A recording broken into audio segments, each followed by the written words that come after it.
56. O dom da perseverança. Tampouco ele duvida de que a perseverança deva ser considerada como um dom gratuito de Deus. Há, porém, arraigada no coração dos homens uma falsa opinião contrária, segundo a qual a graça é dispensada a cada um conforme o seu mérito, querendo dizer que não há nisso ingratidão quanto à primeira graça, mas visto que isso provém de que se imagina que está em nosso poder recusar ou aceitar a graça de Deus quando esta nos é apresentada. Fácil refutar essa ideia, porquanto já se demonstrou que é falsa.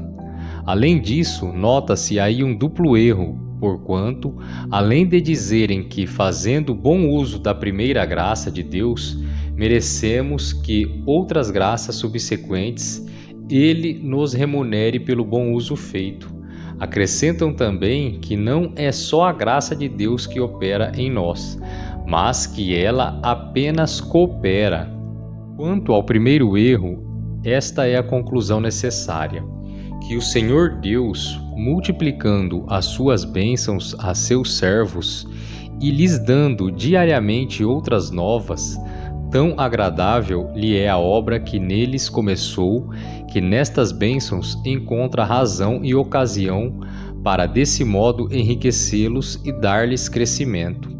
E a isso devem ser aplicadas as seguintes sentenças: a todo o que tem se lhe dará.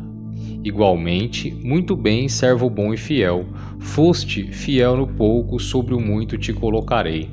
Mas aqui ele nos põe em guarda contra dois males. Primeiro, o de atribuir o bom uso da graça de Deus ao homem, como se por sua habilidade ele tornasse proveitosa.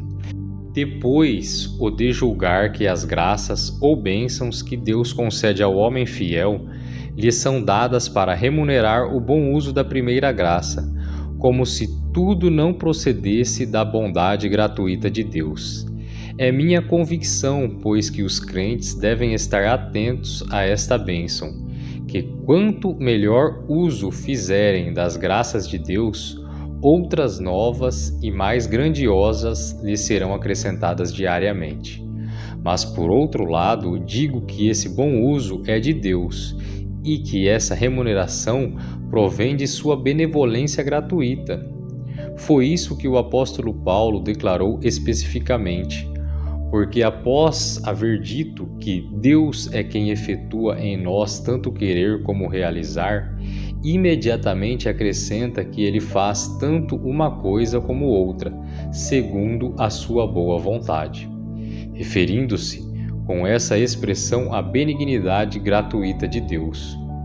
Quanto ao que dizem que, depois de termos dado lugar à primeira graça, nós cooperamos com Deus, respondo: se com isso fica entendido que, depois de ser ela reduzida pelo poder de Deus à obediência à justiça, seguimos voluntariamente o procedimento de sua graça, concordo, porque é bem certo que onde impera a graça de Deus, há essa prontidão para a submissão obediente.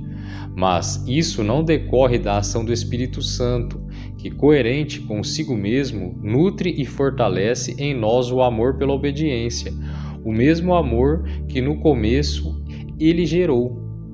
Se, por outro lado, os tais querem dizer que o homem faz isso por seu próprio poder e que ele coopera com a graça de Deus, digo que cometem um erro danoso e contagioso.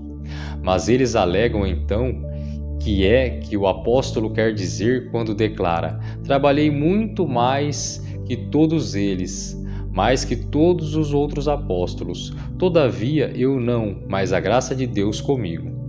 Porque dizem eles, como parecia ter falado com arrogância, quando se colocou acima de todos os outros. Ele modera essa declaração, rendendo o louvor à graça de Deus, e contudo coloca isso em tais termos que se diz companheiro de Deus no trabalho. É espantoso que tantas pessoas que noutras coisas não são más, tropeçam neste fiapo de palha, pois o apóstolo Paulo não disse que a graça de Deus tinha trabalhado com ele para dizer-se companheiro de sua graça, mas antes atribui a Deus todo o louvor pelo referido trabalho. Não fui eu que trabalhei, mas foi a graça de Deus o qual me ajudou. Toda essa fábula resulta do fato que eles se prendem à tradução comum, que é duvidosa, mas o texto grego do apóstolo Paulo é tão claro que não deixa dúvida.